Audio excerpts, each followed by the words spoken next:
Do you want a Shadow Morn? Or maybe you want full Bis no matter what it takes? Or maybe Invincible, a mount so rare and impressive even non-retail players like me sometimes log in to try to get it? Well, you could leave all those things to random chance, but I definitely prefer making smart investments right now to generate hundreds of thousands of gold to buy the items of my dreams in Phase 4. I'll cover the 10 best and worst investments to make you rich in Icecrown Citadel. Starting in at number 10, we have Jormungandr Scales. There are a bunch of new 264 crafted item level pieces that require various materials just like the Crusader Orb gear. One crafting item you may have forgotten is the Jormungandr Scales. These will be used in 2 different new recipes in Phase 4 and they're currently rock bottom on my server. I plan to buy around 5,000 of them, though I don't plan to buy more. The reason for that is that they have pretty high vendor value. That means you could get saddled with a bunch of posting fees if they don't sell. At number 9, we have a bad investment, Titan Steel bars. Right now, the total cost of supplies for a Titan Steel bar is about 40 gold on my server. Meanwhile, the bars are selling for about 200 gold each. You may even have a few Titan Steel bars sitting around and you think they'll hold value throughout the expansion, but not so fast. In Phase 4, the Titan Steel bar cooldown will get removed. That means the price of these bars will tank to be much closer to the material prices. At number 8, we have Northern Spices. I definitely overinvested in Northern Spices 3 months ago, and maybe this is a cry for help, but we're nearly a year into Wrath, and there's no way the average player is doing the cooking dailies anymore. The problem I see right now is that barely anybody dies in TOC. That means food usage is at an all-time low.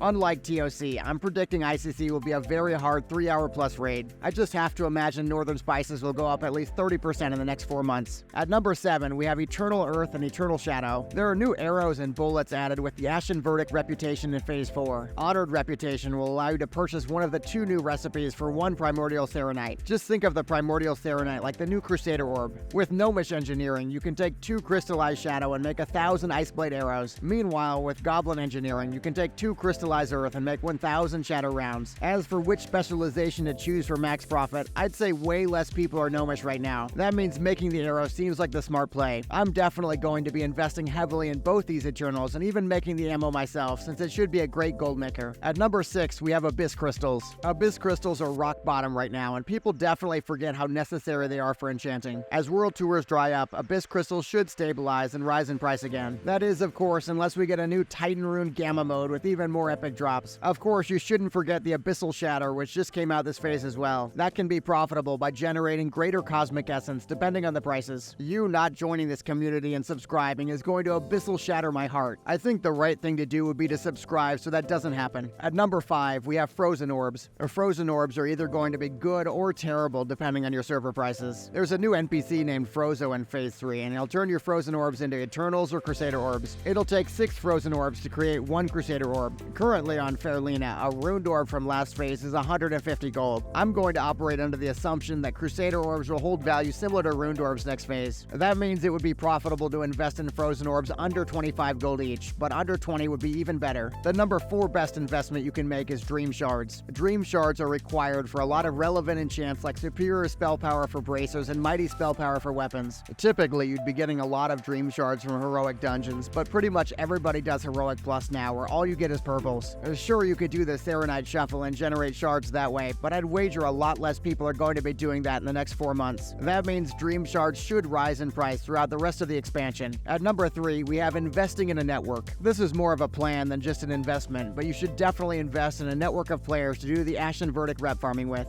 It is certainly possible there won't be epic drops from the early trash mobs, but if there are, you can bet the initial profit will be over 20,000 gold per hour. Finding a tank will always be the hardest part, so if you can gear out a Prot Paladin or a Death Knight right now, it'll make things a lot smoother. I'd also recommend trying to lock down a healer or 2 before the phase even drops and offer them a percentage of the profit. I even plan to practice the trash farming on the PTR whenever it comes out to ensure things go really smoothly. The number 2 best investment you can make is raid consumables. Icecrown Citadel is a really hard raid, and the heroic mode bosses are definitely above the level of Ulduar. That means runic mana injectors, wild magic, fish feasts, everything is going to spike in price the first few weeks. Right now, consumables like fish feasts are only 5 gold on my server, but I could easily see them at 8 or 9 on launch day. Just think of what raid consumables were expensive the first few weeks of Ulduar and stockpile thousands of them. A bonus tip is that I have alchemy on an alt, so I'm slowly making potions of speed whenever the materials are cheap. But the number 1 investment you can make for profit is in yourself. This investment is really centered all around Primordial Serenite. We unfortunately can't invest in futures on Primordial Serenite, but we can prepare to generate as much as humanly possible. Primordial Serenite is used not not only for crafted BOEs, but for the new recipes, and it's even featured in the new Shadowmourne questline. That means for the first 2 weeks, it'll hold value over 3,000 gold per Serenite. You can get the Serenite from 23 Emblems of Triumph or from the Ice Crown bosses. That means the real investment is having more characters to raid the first few weeks. The more alts you invest in, the more weekly quests you can do, and the more emblems you can farm in raids to acquire those Serenites to sell in the auction house. Though leveling those alts is gonna take a lot of time, unless you watch my insanely fast leveling guide next.